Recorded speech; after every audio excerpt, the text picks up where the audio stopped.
So in this lesson, it's all about throwing your own event. I'm going to talk you through what kind of events you might throw, why you might want to do this, and give you a few tips. And I'm someone who promoted for a long time. I promoted countless events, including an award-winning club night. So I've got some form here. Hopefully I can give you a few starters.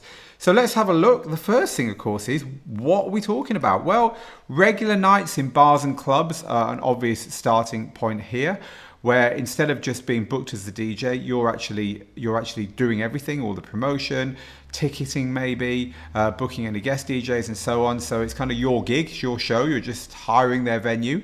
One-off public parties. So again, this could be just kind of, it's a holiday, let's have a New Year's Eve party or whatever, let's have a party for summer. So these are just events that you just try your hardest to get everyone at, and that's it, job done. Or, of course, there could be private parties. You could be doing something that is you're in charge, but it's just for you and your friends, and there's no public element at all. It's just a private party. Either you hire somewhere to do it, or even if you're lucky enough to have a friend or even you with a big enough place that you can throw it in, hey, it's a private party in your particular home. So that's what we're talking about here. So why would you want to do something like this? Well, there's a few reasons.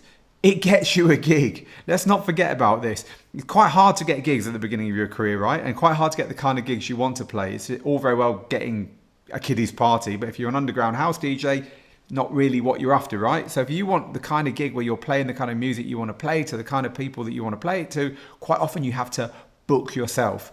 And so organizing your own party is the single best way of doing it. That's how I got into promoting. I just wanted to book myself to play the music I loved, and guess what? No one would book me. And why would they? They didn't know who the hell I was. So that's what got me into being a DJ promoter.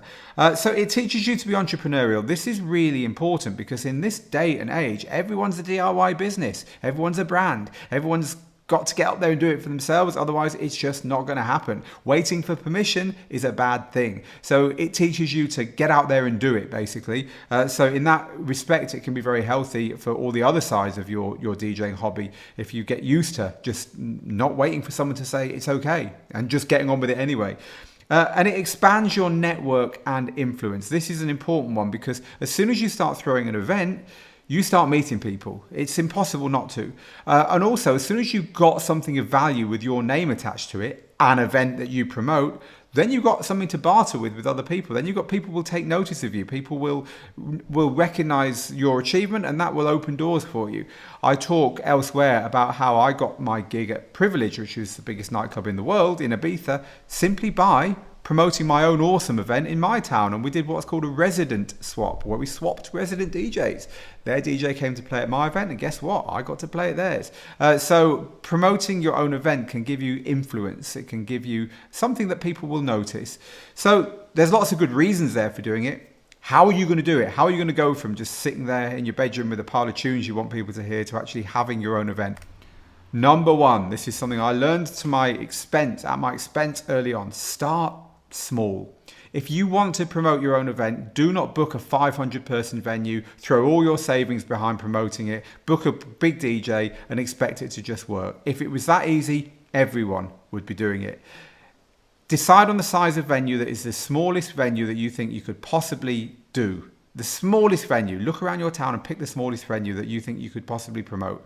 And once you've done that, find somewhere half the size of that one. And that's where you're going to start. It's much better to get 10 people in a 20-person venue than to get 20 people in a 200-person venue. So start small. You can always upgrade. You can always move to a bigger venue down the line once you've got it working. But starting small is the biggest piece of advice I can give you when you want to promote your own events. So the second piece of advice is connected.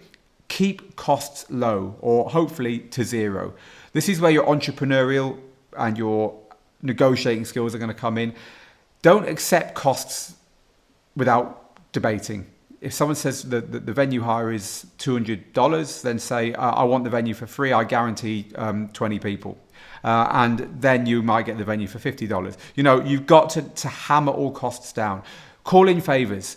If you want to get some artwork designed for your event, then get a graphic designer friend to do it as a favor rather than paying anyone for it. Just hammer costs down, because otherwise you won't be able to do your second and third and fourth events. And guess what? It's only when you get to event number 50 that you start getting some traction. So you really have to stay afloat in these early days of promoting your own events.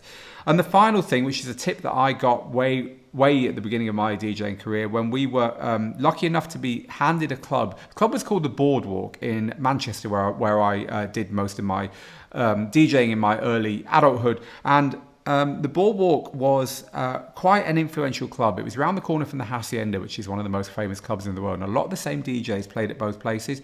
We got to take over the Saturday night. So what did I do? I immediately booked everyone I could find who would say yes to come and play at that venue. And the person I took over from, who was also my mentor, Dave Haslam, he said to me, Phil, you're good enough. Do it yourself. Do the DJing yourself. Stop booking all these DJs who don't care about your night. Promote your night on the music you play. Promote your night on the vibe.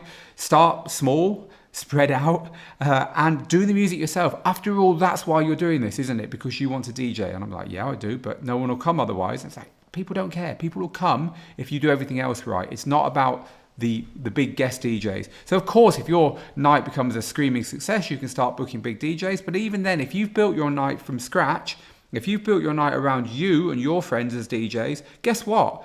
When you are a little bit bigger and when you've got a bit of budget and when you are booking DJs to come and play with you, those nights that you haven't got a DJ coming and playing with you, you'll still get people coming to the venue. How cool is that? So do the DJing yourself is my final piece of advice when it comes to throwing your own event. I thoroughly recommend you throw your own events. I'd go as far as to say I don't think many DJs get anywhere without doing this. So certainly consider doing this, and hopefully you've got some ideas here that will get you going. I'll put a couple of links underneath this to give you some more ideas and some more places to go to as well.